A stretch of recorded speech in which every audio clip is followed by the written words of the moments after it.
الحمد لله رب العالمين والصلاة والسلام على أشرف الأنبياء وسيد المرسلين سيدنا محمد وعلى آله وأصحابه أجمعين. اللهم صل على سيدنا محمد وعلى آل سيدنا محمد كما صليت على إبراهيم وعلى آل إبراهيم في العالمين إنك حميد مجيد. أعوذ بالله من الشيطان الرجيم. بسم الله الرحمن الرحيم. أم اتخذوا آلهة من الأرض هم ينشرون لو كان فيهما آلهة إلا الله لفسدتا فسبحان الله رب العرش عما يصفون. لا يسأل عما يفعل وهم يسألون. قال المؤلف والمفسر رحمه الله تعالى أدام النفع بعلومه وعلومكم في الدارين آمين إلى أن قال ينكر تعالى على من اتخذ من دونه آلهة. اللہ تعالیٰ ان لوگوں پہ انکار فرما رہے ہیں جن نے خود خدا بنا رکھے ہیں. فرمایا ام اتخذوا آلهة من الأرض هم ينشرون أي هم يحيون الموتى وينشرونهم من الأرض أي لا يقدرون على شيء من ذلك فكيف جعلوها لله ندا وعبدوها معه. کیا یہ سمجھتے ہیں کہ ایک زمین سے یہ زندہ کریں گے اور لوگوں کو اٹھائیں گے حالانکہ یہ کسی چیز کی بھی کوئی طاقت نہیں رکھتے. جب ان کے پاس کسی چیز کا کوئی اختیار ہی نہیں ہے پھر اس کو اللہ کا شریک کیسے بنا لیا ہے. ثم أخبر تعالى أنه لو كان في الوجود آلهة غيره لفسدت السماوات والأرض. اب اللہ بیان فرماتی ہیں کہ اگر اللہ کے سوا کوئی اور الہ بھی ہوتا تو نظام آسمان و زمین سب درہم برہم ہو جاتا. ایک بات تو یہ سمجھ لیں کہ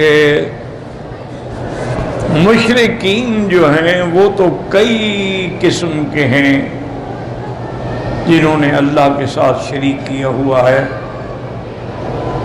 بعض لوگ جو ہیں وہ درختوں کی بھی پوجا کرتے ہیں، سانپوں کی بھی پوجا کرتے ہیں، گائے کی بھی پوجا کرتے ہیں، دریا کی موجوں پہ بھی آگے کھڑے ہو جاتے ہیں سجدے کرنے کے لیے، آگ کی بھی پوجا کرتے ہیں. لیکن سب سے جو پہلی برائی ہے نا وہ بت پرستی. حضرت نوح علیہ السلام کے زمانے سے یہ ابتدا ہوئی ہے اس کی. چونکہ حضرت آدم علیہ السلام کے بعد تو کوئی زمین کے اندر کوئی مسئلہ ہی نہیں تھا، کوئی اختلاف ہی نہیں تھا. پھر حضرت نوح علیہ السلام کا زمانہ جب قریب آیا تو اس وقت یہ بت پرستی کی ابتدا ہوئی. اور ابتدا کیسے ہوئی یاد رکھیں کہ اس زمانے میں کچھ اللہ والے لوگ تھے، صالحین تھے، اچھے لوگ تھے، اللہ کی عبادت کرنے والے، اللہ کے بڑے مقرب بندے. وہ آہستہ آہستہ موت آتی گئی، فوت ہوتے گئے تو ابلیس لعین نے انسانوں کی شکل میں ایک بزرگ کی شکل میں آ کر ان لوگوں کو اظہار کیا کہ بڑے دکھ کی بات ہے کہ ہمارے جو بزرگ تھے وہ تو سارے فوت ہو رہے ہیں. اب اس کے بعد کیا ہوگا؟ ہم کس سے نصیحت حاصل کریں گے؟ یعنی بظاہر وہ ہمدرد بن رہا ہے. تو انہوں نے کہا کہ پھر ہم کیا کر سکتے ہیں؟ انہوں نے کہا میرا مشورہ یہ ہے کہ ان لوگوں کی جو فوت ہو گئے ہیں نا ان کی ہم تمثیل بنا لیتے ہیں، بت بنا لیتے ہیں ان کی شکل کے، اور وہ ہم اپنے عبادت خانوں میں رکھ دیتے ہیں کہ جب ہم نماز کے لیے آئیں، عبادت کے لیے آئیں، تو ان کو دیکھ کے ان کے کارناموں کو یاد کریں۔ یہ نہیں تھا کہ ان کو خدا سمجھو، بھائی بس ایک یادگار ہے، لیکن اسی سے کام بگڑتا ہے۔ آج ہمارے ہاں بھی آپ نے دیکھا ہوگا کتنے گھر ہیں جو اہل بدعت ہیں، ان کے گھروں میں اپنے بزرگوں کی بڑی بڑی قد آدم تصویریں لگی ہوئی ہیں، وہ ان پر پھولوں کے ہار ڈالتے ہیں، جب گھر میں داخل ہوتے ہیں تو ان کو سلام کرتے ہیں، اور یہ بھی عقیدہ رکھتے ہیں کہ اس تصویر کی وجہ سے ہمارے گھر میں برکت ہے، کہ ہمارے بزرگ کی، ہمارے پیر کی، ہمارے مرشد کی تصویر لگی۔ حالانکہ یہ نہیں جانتے کہ تصویر رکھنا تو حرام ہے۔ گھر میں اگر تصویر ہو تو اللہ کے فرشتے بھی نہیں آتے۔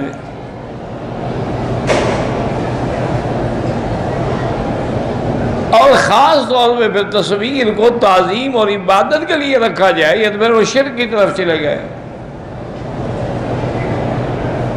تو بہرحال انہوں نے کہا کہ تمہارا مشورہ ٹھیک ہے، لیکن ہم نے تو کبھی نہیں بنائی ایسی تمثیل۔ انہوں نے کہا میں اس کا کچھ کرتا ہوں۔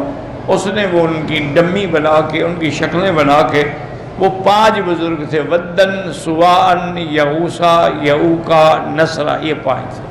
اچھا، اللہ کی شان ہے کہ اس وقت یہ پنجتن کا مسئلہ تھا، جیسے آج بھی پنجتن کا مسئلہ ہے نا۔ تم سمجھتے نہیں ہو کہ یہ بڑے طریقے سے کیا بات کر جائے، کہتے ہیں نا پنجتن پاک، کیا معنی؟ یعنی صرف یہی پاک ہے، باقی سب ناپاک۔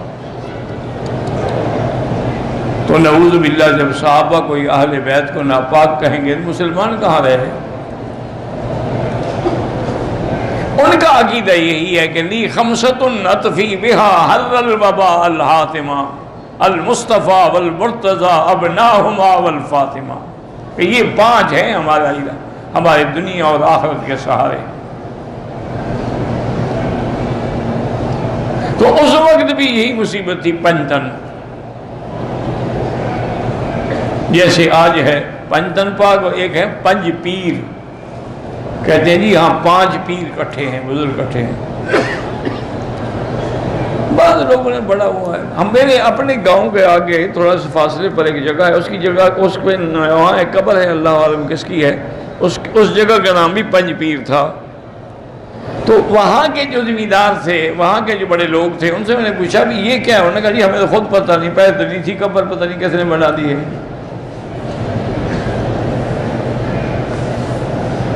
تو ایسے فرضی بنتے رہتے ہیں مسائل، اللہ معاف کرتے۔ ابتدا یہاں سے ہوئی۔ ابھی ہندوستان میں، سری لنکا میں اور دوسرے کے دنیا کے ملکوں میں جائیں، دیوی دیوتا یہ سب کیا ہے؟ وہی ان کے، یعنی ان کے اپنے عقیدے کے مطابق میں ان کے بزرگوں کی شکلیں ہیں، یا پھر سیارات کی شکلیں ہیں۔ اس لیے کسی کے 4 سر ہیں، کسی کے 2 سر ہیں، کسی کے 4 ہاتھ ہیں، کسی کے 2 ہاتھ ہیں۔ اچھا، کچھ خدا مؤنث ہیں، وہ دیوی کہلاتے ہیں، کچھ مذکر ہیں، وہ دیوتا کہلاتے ہیں۔ پتہ نہیں انہوں نے مؤنث خدا کیوں بنائے، کہ شاید اس مذکر خدا کو ضرورت پڑے۔ اِنَّ لِلَّهِ وَإِنَّا إِلَيْهِ رَاجِعُونَ۔ جب اللہ ناراض ہوتا ہے نا، یاد رکھو، پھر اللہ عقل چھین لے۔ اس لیے علماء نے قرآن و سنت کی روشنی میں لکھا ہے کہ جب آدمی نافرمانی کرتا ہے، جرم کرتا ہے، سب سے پہلی سزا یہ ملتی ہے کہ اس کی عقل ختم ہو جاتی ہے۔ جیسے کہ قابیل نے جب اپنے بھائی کو قتل کر دیا، قتل تو کر دیا، جرم کر بیٹھا، لیکن اب یہ سمجھنا آئے کہ میں اپنے بھائی کی لاش کو کیا کروں، عقل چلی گئی۔ اب جناب بھائی کی لاش کو کندھوں پہ اٹھا کے پہاڑوں میں اور وادیوں میں گھوم رہا ہے کہ کیا کروں، کیا کہاں پھینکوں۔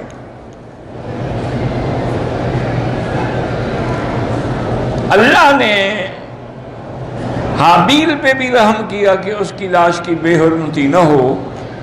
کوے آئے، انہوں نے کیا کیا کہ ایک کوا مر گیا تو باقی نے گڑھا کھودا اور اس مردہ کوے کو اس گڑھے میں رکھ کے اوپر مٹی ڈال دی۔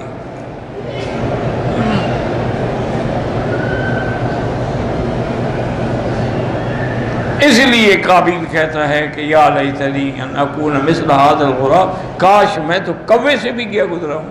ان کو بھی پتہ ہے کہ مردے کو کیسے دفنایا جاتا ہے، مجھے پتہ نہیں، کیوں؟ عقل چلی گئی۔ اس لیے جب آدمی جرم کرتا ہے یہ شرک کرتا ہے، پھر عقل چلی جاتی ہے۔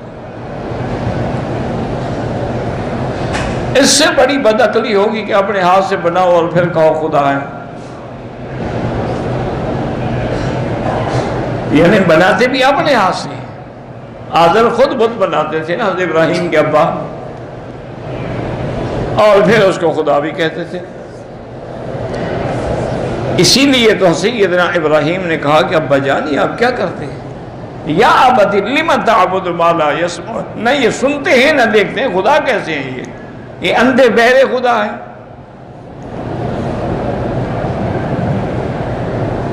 اور آگے حضرت ابراہیم نے جو بات کی نا وہ اصل ہے کہ یا ابت لا تعبد الشیطان ان الشیطان کان للرحمن عصیا۔ آپ نے فرمایا ابا جان آپ شیطان کی عبادت نہ کریں، یہاں سمجھا دیا کہ یہ بتوں کی عبادت نہیں، اصل میں شیطان کی عبادت ہے۔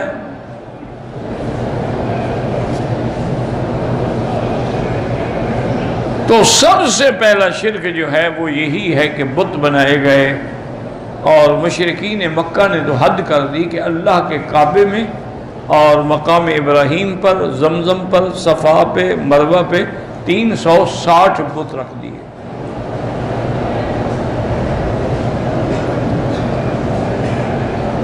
ان میں ان کے جو مشہور بت تھے نا، حبل تھا، لات تھا، عزا تھا، منات تھا، کچھ مکے اور طائف کے درمیان میں تھے، انہی کی وہ قسمیں کھاتے تھے اور انہی کی وہ جا کے ان کے آگے دعائیں کھڑے ہو کے بنتی کرتے تھے۔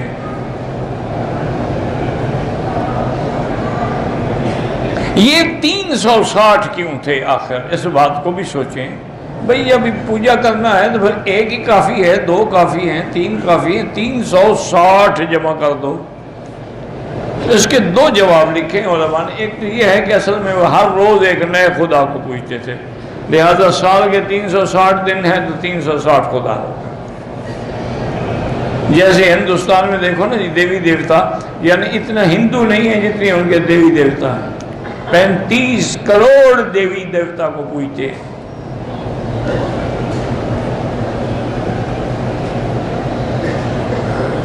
خدا زیادہ ہے، ماننے والے کم ہیں۔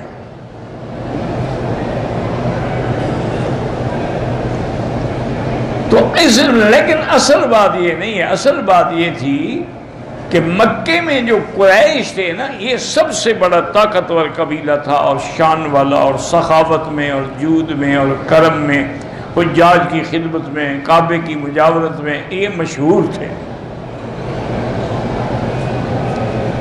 تو انہوں نے یہ اصول بنا رکھا تھا کہ جس قبیلے سے صلح ہوتی تھی نا، اس کے خدا کو لا کے یہاں رکھ دیتے تھے کہ تمہاری ہماری صلح ہے، تمہارا خدا ہمارے پاس۔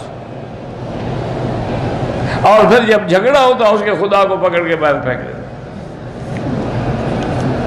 لے جاؤ اپنا خدا، تم جانو تمہارا خدا جانو۔ میں نے خود دیکھا ہے، ہانگ کانگ میں گیا تو میرے دوست ہیں، بھائی ہیں، ساتھی ہیں، قاری طیب صاحب، ان کے دعوت پر، تو شام کو ہم ویسے مارکیٹ میں نکلے کہ چلو یہاں کی بازاروں کو دیکھیں، تو وہاں ہم نے دیکھا کہ ان کے جو بت ہیں نا، خدا جو ہیں پلاسٹک کے بنے ہوئے، ربڑ کے بنے ہوئے، پلاسٹک کے، لیدر کے بنے ہوئے، اور ان کے ٹانگوں میں رسیاں ہیں اور لٹکے ہوئے ہیں، خدا لٹک رہا ہے۔ یہ سب کچھ دیکھنے کے بعد پھر وہ لے جاتے ہیں، اس کو رکھتے ہیں، عطر لگاتے ہیں، پھر اس کے آگے ہاتھ مان کھڑے جاتے ہیں۔ اور بھئی وہ تو خود لٹکا ہوا تھا، پانی پہ چڑھا ہوا تھا۔ لیکن جب اللہ عقل چھین لے تو کیا کر سکتے؟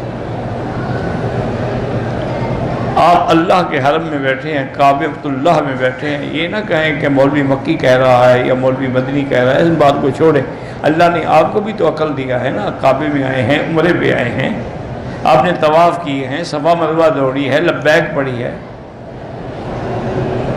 اتنا تو آپ کو بھی عقل ہے کہ جن بزرگوں کی قبروں پہ جا کے سجدہ کرتے ہیں اور وہاں ہاتھ باندھ کے کھڑے ہوتے ہیں، میں نے خود دیکھا ہے، حضرت علی حجویری رحمۃ اللہ علیہ جن کو یہ داتا کہتے ہیں، حالانکہ یاد رکھو کہ داتا اللہ کے سوا کسی کو کہنا جائز ہی نہیں۔ اب تو خیر لاہور سارا داتا کی نگری ہے نا، خدا کی نہیں ہے وہ۔ میں نے خود دیکھا ہے وہاں کہ لوگ طواف بھی کر رہے ہیں، ہاتھ باندھ کے کھڑے ہیں، رو بھی رہے ہیں، اور الٹے پاؤں چل رہے ہیں، جیسے طواف الوداع کے بعد تم الٹے پاؤں چلتے ہو، حالانکہ یہ بھی بدعت ہے، الٹے پاؤں چلنے کا کوئی حکم نہیں۔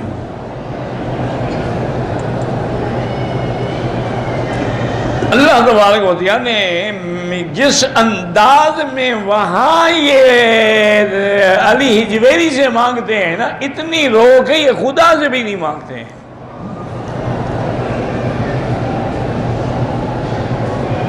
اور وہاں کے جتنے بڑے بڑے گھرانے ہیں نا جو بدعات میں الجھے ہوئے ہیں، ان کا تو اصول ہے کہ جب تک داتا کے لنگر سے کھانا نہیں آئے گا وہ کھانا نہیں کھاتے،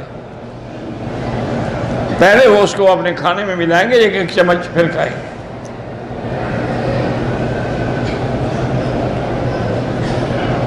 میرا اپنا ایک رشتہ دار تھا، فوت ہو گیا بیچارہ، میرے ساتھ اکٹھے پڑھتے رہے، میرے ماموں کا بیٹا تھا، بڑا ہی ذہین اور بڑا ہی اچھا آدمی تھا۔ وہ گھر سے پتہ نہیں کیوں ناراض ہو گیا، اصل میں اس کو کوئی دماغ خراب ہوا، کوئی فلم میں کام کرنے کا شوق ہوا، تو والدین ناراض ہوئے نکل گیا۔ ڈھونڈ ڈھونڈ کے والدین رو کے تھک کے بیٹھ گئے کہ اللہ والا مر گیا، زندہ ہے، کیا ہوا۔ ایک دن میں وہاں گیا حضرت علی حجویری کے مسجد میں نے کہا میں نماز پڑھ لوں، لاہور آئے ہوئے ہیں نماز بھی، اور اس وقت ان کا جو امام تھا نا وہ میرے علاقے کے تھے، میں نے کہا اس کو بھی مل لیں گے، نماز بھی پڑھ لیں گے۔ مجھے ایک آدمی پہ شک ہوا کہ یہ تو وہی میرے ماموں کا بیٹا ہے، خورشید اس کا نام تھا، لیکن شکل بدلی ہوئی تھی، اس نے بال یہاں تک رکھے ہوئے تھے، سبز کپڑے پہنے ہوئے تھے، سبز پگڑی پہنی ہوئی تھی، گلے میں جناب کنٹھے اور پتہ نہیں کیا کیا بلائیں ڈالی ہوئی تھی، ایسا اس نے بھی شاید مجھے دیکھا، وہ گم ہو گیا، مجھے بھی شک پڑ گیا۔ بہرحال میں نے اس کو ڈھونڈ لیا، بڑا لمبا واقعہ، کیسے ڈھونڈا، مل گیا۔ میں نے کہا یار یہ کیا کر، میں نے کہا مکی صاحب اس سے اچھا کام دنیا میں کوئی نہیں۔ میں نے کہا وہ کیسے؟ کہتے حضرت کچھ نہ کرنا پڑتا ہے، نہ کھانا نہ محنت کرنی پڑتی ہے، نہ نماز ہے، نہ روزہ ہے، چرس ملتی ہے، بھنگ ملتی ہے، گانجا ملتا ہے، عورتیں ملتی ہیں، ہر چیز مل رہی ہے مفت میں، مزے کر رہے ہیں، کیا اس سے اچھا کام اور کون سا ہے؟ کبھی شرم کرو، تم سعودی عرب کے پڑے ہوئے ہو، واحد آدمی ہو، تمہارا باپ اہل توحید سے ہے۔ اور نے کہا بہرحال یہ ہے کہ میں تو یہاں آیا تھا کسی اور مقصد کے لیے، لیکن جب میں نے ان کو مدد کرنے دیکھا تو میں بھی ان کے ساتھ خلیفہ بن کے بیٹھ گیا ہوں، اب میں ان کے بڑے خلفاء میں ہوں۔ میں نے کہا کچھ شرم کرو، اب میرے ساتھ سیدھا آرام سے چلو، ورنہ میں ابھی پولیس کو بلاؤں گا کہ یہ میری چوری کر کے بھاگا ہے، اس کو پکڑو۔ تمہارے اس علاقے کا تھندار جو ہے نا ایس ایچ او، اس کو میں جانتا ہوں، اس کو میں ابھی بندہ بھیج کے بلا، اس وقت ٹیلی فون تو نہیں ہوتے تھے نا۔ اور نے کہا بس آپ ایسا کریں، مہربانی کریں، میرا راز رہنے دیں، یہاں مجھے بے عزت نہ کریں ان کے سامنے، ان کا تو میں خلیفہ بنا ہوا ہوں۔ میں آپ بتا دیں گے کہا، میں نے کہا میں ایمبیسیڈر ہوٹل میں ٹھہرا ہوا ہوں، اس نے کہا میں وہیں آ جاؤں گا، اگر نہ آؤں تو اب آپ کو تو میرے ایڈریس کا پتہ ہے نا۔ بہرحال وہ دوسرے دن آ گیا، پھر میں اس کو پکڑ کے لے آیا، والدین کے بال شال کٹوائے، پھر انسانوں کے حلیے میں آ گیا، پھر بندہ بن گیا، پھر میں اس کو عمرے پہ بھی لے آیا الحمدللہ۔ میرے ساتھ پڑھتا تھا، بہت بڑا ذہین آدمی تھا، بس اللہ معاف کرے جب خدا ناراض ہو تو پھر ایسے کام ہوتے ہیں۔ اس لیے ہمیشہ یاد رکھیں کہ سب سے پہلی جو شرک کی بنیاد ہے، اب میں آپ سے جو سوال پوچھ رہا تھا، جن کی قبروں پہ جا کے تم سجدہ کرتے ہو، اللہ کو حاضر ناظر کر کے بتاؤ کیا ان کا تم نے جنازہ پڑھا ہے؟ تم نے نہیں پڑھا، جو کسی مسلمان نے تو پڑھا ہے نا۔ میت سامنے رکھی ہے، تم ان کے لیے دعا کر رہے ہو کہ اللہ اس کی مغفرت فرما، قبریں خود کھودتے ہو، کندھا خود دیتے ہو، قبر میں خود اتارتے ہو، اوپر مٹی خود ڈالتے ہو، پھر جب وہ 2 میٹر نیچے چلا جاتا ہے تو مشکل کشا اور حاجت روا بن جاتا ہے۔ یعنی جب تک وہ باہر تھا تمہارا محتاج تھا، غسل تم دو، کفن تم دو، دفن تم کرو، قبریں تم بناؤ، لیکن جب حضرت دفن ہو جائے اب وہ حاجت روا مشکل کشا ہے۔ تو اس سے صاف ظاہر نہیں کہ اللہ ناراض ہو تو عقل چھین لیتا ہے۔ تو اس لیے ہمیشہ، اور دوسری بات جو میرے مالک نے یہاں قرآن میں فرمائی ہے نا، اس پہ اگر غور کرو تو جھگڑے ہی ختم۔ اللہ نے فرمایا اگر 2 خدا ہوتے، یہ تو نظام عالم ہی درہم برہم ہو جاتا، ایک کہتا ابھی رات رہنے دو، ایک کہتا نہیں میں تو ابھی سورج نکالتا ہوں، دوسرا کہتا دن رہنے دو، کہتا میں تو ابھی رات کو نکال رہا ہوں۔ اچھا اب ان کی اگر لڑائی ہوتی، اگر دونوں برابر ہو جاتے پھر خدا کیسے بن گئے؟ اگر ایک ہار گیا تو ہارا ہوا خدا کیسے بن گیا؟ اسی لیے اللہ نے فرمایا کہ اگر اللہ کے سوا اور کوئی الہ ہوتا تو آسمانوں اور زمینوں کا نظام تباہ ہو کے رہ جاتا۔ یہ ایک الہ ہے جس کی شان ہے کہ وہ حی بھی ہے، قیوم بھی ہے، لا تأخذہ سنۃ ولا نوم بھی ہے، آسمانوں زمینوں کا مالک بھی ہے، متصرف بھی ہے، مدبر بھی ہے، کائنات کے نظام کو سنبھالنے والا بھی ہے، اور وہ ایسی ذات ہے جو ہمیشہ زندہ ہے، زندہ رہے گی، جس پہ کبھی موت نہیں آئے گی۔ جس پہ موت آ جائے وہ کیسے خدا ہو سکتا ہے؟ اسی اللہ نے فرمایا کہ لو کان فیہما آلہۃ الا اللہ، اگر آسمانوں اور زمینوں میں اللہ کے سوا کوئی اور الہ ہوتا لفسدتا، نظام عالم ختم۔ جیسے اللہ فرماتے ہیں مَتَّخَذَ اللَّهُ مِن وَلَدٍ وَمَا كَانَ مَعَهُ مِنْ إِلَٰهٍ، اللہ نے کبھی اپنا بیٹا نہیں بنایا، چونکہ سب اس کی مخلوق ہے، اس کو بیٹے بنانے کی کیا ضرورت ہے؟ اور اگر کوئی دوسرا الہ ہوتا تو ہر الہ کا اپنا اپنا الہ، اپنے الہ جو تقسیم کر دیتے کہ یہ میرا اور یہ تمہارا۔ اِذَا لَذَهَبَ كُلُّ إِلَٰهٍ بِمَا خَلَقَ، جو اس نے پیدا کیا وہ کہتا ہے یہ میں نے بنایا ہے تو میرا ہے۔ وَلَعَلَىٰ بَعْضُهُمْ عَلَىٰ بَعْضٍ، یا کوئی ایک دوسرے پہ غالب آ جاتے۔ سبحان اللہ عما یصفون، پاک ہے اس کی ذات جو وحدہ لا شریک لہ ہے، جو اکیلا ہے، جو احد ہے، جو صمد ہے، لم یلد ہے ولم یولد ہے۔ اس لیے جب حضرت بلال کو مار پڑتی تھی تو آپ کہتے احد احد احد۔ ایک دفعہ میرے مدنی گزرے تو بلال پہ عذاب ہو رہا تھا۔ اللہ اکبر اللہ، تمہیں تو مفت میں اسلام ملا ہے نا جی، باپ مسلمان تھا، ماں مسلمان تھی، پٹواری نے بھی مسلم کھاتے میں نام لکھا ہوا ہے، ڈنڈی کارڈ بھی تمہارا مسلم کا بنا ہوا ہے، تمہیں اسلام کی کیا قدر ہے؟ تم نے کون سا اسلام کے لیے خون بہایا ہے؟ اسلام کے نام پہ تم نے کچھ فائدہ ہی اٹھایا ہے، کوئی نقصان تو نہیں اٹھایا۔ یہ تو ان کا کمال ہے نا جنہیں مار کھا کے اسلام کو نہیں چھوڑا۔ حضور جب گزرے تو حضور کے آنسو مبارک نکل آئے۔ حضرت بلال نے کہا احد احد احد، حضور نے فرمایا بلال احد ینجی کا، صلی اللہ علیہ وسلم، اور بلال وہی تمہیں چھڑائے گا۔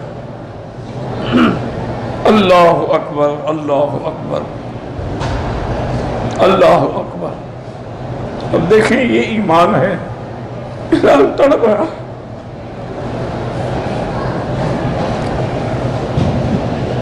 امیہ نے ظالم نوکر رکھے ہوئے تھے جو کھجوروں کے بڑے بڑے کانٹے لے کے چپ ہوتے تھے اور کہتے تھے اترک اسم احد، یہ احد کہنا چھوڑ دو۔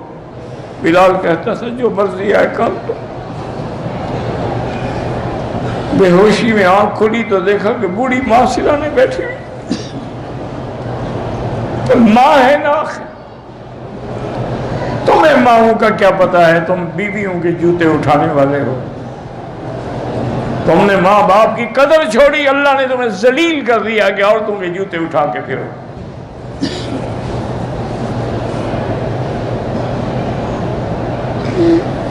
بلال کو ہوش آیا تو اماں نے کہا بلال میں بھی بیٹا مسلمان ہو چکی ہوں، میں نے بھی اسی نبی کا کلمہ پڑھ لیا ہے، لیکن جان بچانے کے لیے تم وقتی طور پہ انکار کر دو تاکہ ان ظالموں سے کچھ تو جان چھوٹے۔ تو حضرت بلال ہنس پڑے۔ اماں نے کہا شاید میرا بیٹا پاگل ہو گیا مار پڑنے سے، یہ ہنسنے کا مقام ہے۔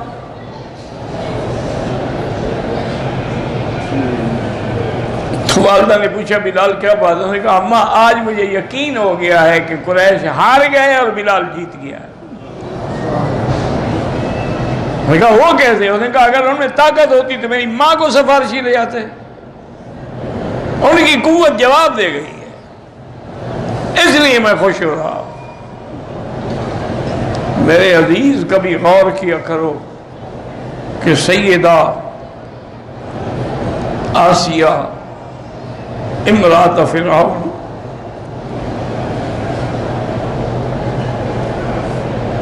اس کا پتہ ہے کیا عالم تھا کہ فرعون نے ہاتھوں میں اور دونوں پاؤں میں بڑے بڑے لوہے کے میخیں ٹھوکی ہوئی تھی اور بیوی لیٹی ہوئی،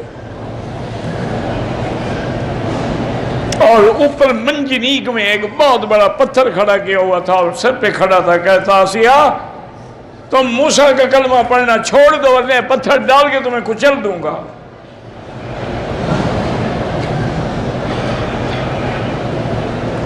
اس وقت بی بی دعا مانگ رہی، اس طرح دعا مانگو دیکھو قبول ہوتی ہے کہ نہیں ہوتی۔ تم تو سگریٹ کی ڈبیاں بھی جیب میں ہیں اور دعا مانگ رہے ہو۔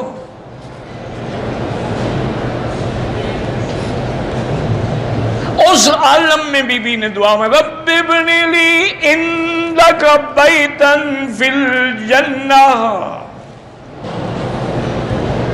ونجنی من فرعون وعملہ ونجنی من القوم الظالمین۔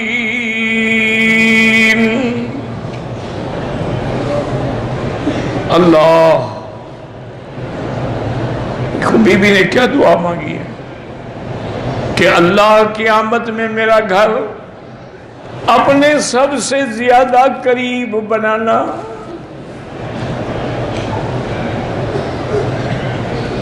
اور مجھے فرعون سے اس کے عمل سے، یا تو عمل بمانا عقیدہ ہے یعنی فرعون اور اس کے عقیدے سے، یا فرعون اور اس کے عمل چونکہ شوہر تھا نا، اور یہ نہ ہو کہ فرعون کے ہاتھوں سے نکل کے میں کسی اور قوم ظالمین کے ہاتھ میں آ جاؤں، ان سے بھی مجھے نجات عطا فرما۔ نجنی من فرعون وعملہ ونجنی من القوم الظالمین۔ اللہ نے فرمایا جبریل عرش کے نیچے جو محل ہے محمد مصطفیٰ کا،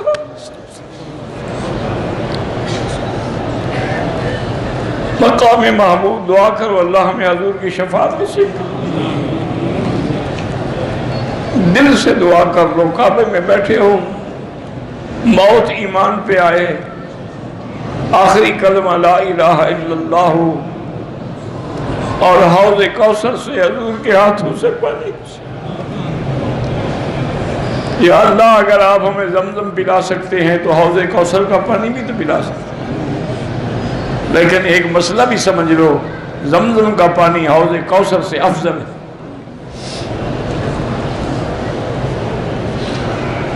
محدثین نے لکھا ہے کہ جب حضور کا دل دھونے کے لیے جبریل آئے تھے نا، ہر چیز جنت سے لائے تھے لیکن پانی زمزم سے لیا تھا، تو جبریل اگر حوض کوثر سے پانی لے آتے کو تھک تو نہ جاتے نا۔ معلوم ہوا کہ افضل نبی کا دل جو ہے وہ افضل پانی سے دھویا جائے گا۔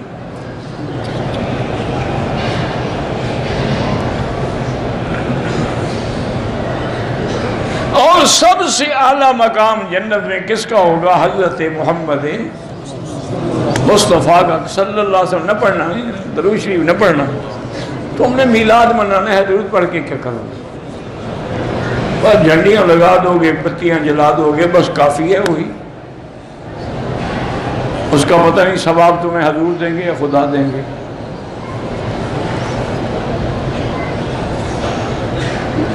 سب سے اعلیٰ مقام جو جنت میں ہے وہ میرے مدنی محمد مصطفیٰ کا ہے. اور بی بی آسیہ کی دعا کیسے قبول ہوئی؟ وہ قیامت میں بیوی بنے گی محمد مصطفیٰ کی، تو حضور کے گھر میں آئے گی نا. جب حضور کے گھر میں آ گئی تو سب سے اعلیٰ مقام اللہ کے ہاں جو ہے اس کو مل گیا.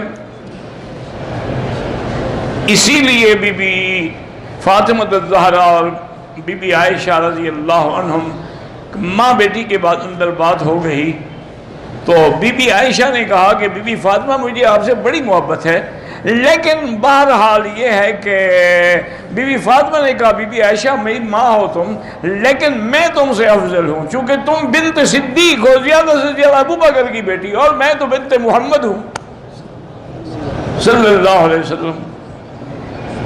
عائشہ بھی تو عائشہ تھی نا، اسی لیے تو نہیں کہا حضور نے کہ آدھا دین عائشہ سے سیکھ لو. بی بی عائشہ نے کہا بی بی فاطمہ دنیا کی باتیں نہ کرو، آخرت بھی کرو. جب قیامت کا دن ہوگا تم علی کا ہاتھ پکڑ کے جاؤ گی، میں نبی کا ہاتھ پکڑ کے ان کے گھر میں جاؤں گا. اب بتاؤ افضل کون ہے؟ بی بی فاطمہ ہنس پڑی، انہوں نے کہا اماں جان آپ کسی کو بات کرنے کا موقع نہیں دیتی. تو بہرحال اللہ نے ان کی دعا بھی سن لی اور بلال کی دعا بھی سن لی کہ حضور جب آئے تو آپ نے ابو بکر کو بلایا.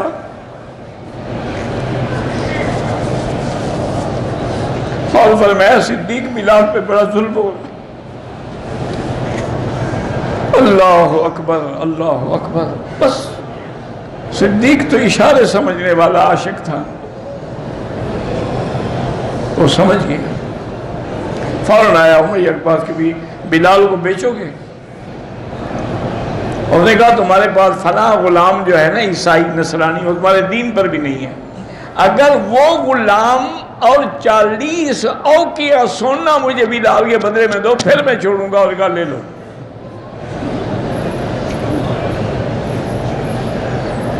حضرت صدیق نے بلال کو آزاد کرایا. واہ بلال سبحان اللہ رضی اللہ عنہ. جب آزاد ہو کے آئے تو پتہ بلال نے کیا پوچھا؟ انہوں نے کہا ابو بکر تم نے مجھے اپنے لیے خریدا ہے یا اللہ کے لیے؟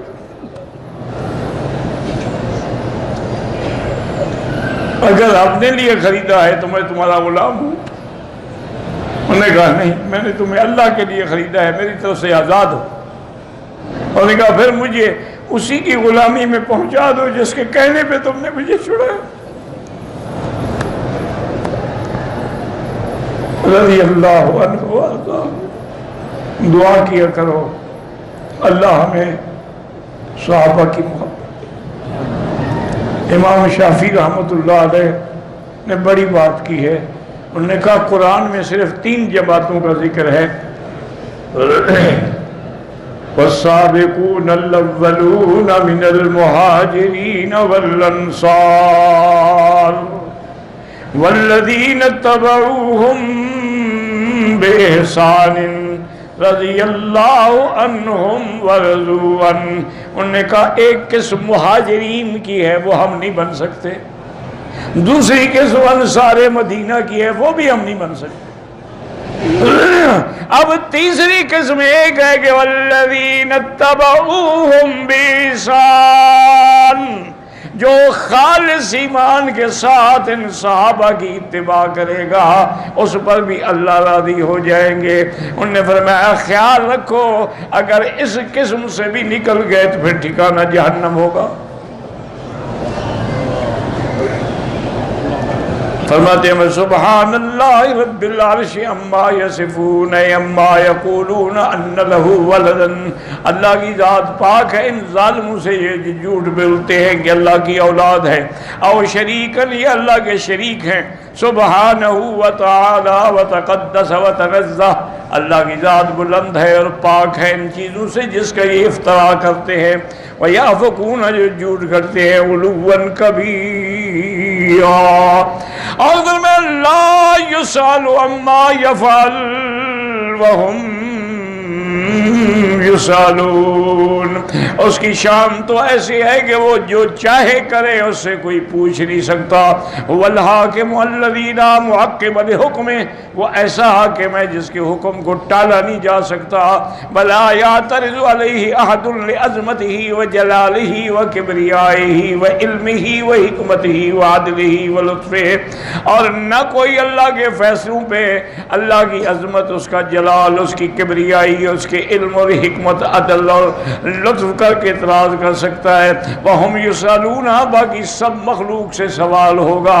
اے وَهُوَ سَائِلٌ خَلْقَهُ عَمَّا يَعْمَلُونَ، اللہ سب سے پوچھیں گے کہ تم نے کیا عمل کیا۔ فَوَرَبِّكَ لَنَسْأَلَنَّهُمْ أَجْمَعِينَ عَمَّا كَانُوا يَعْمَلُونَ۔ اللہ نے فرمایا میرا مدنی مجھے تیرے رب کی قسم ہے، ہم ان سب سے پوچھیں گے کہ انہوں نے کیا عمل کیا ہے۔ وَهَذَا كَقَوْلِهِ تَعَالَى وَهُوَ يَجِيرُ وَلَا يُجَارُ عَلَيْهِ، وَاللَّهُ أَعْلَمُ۔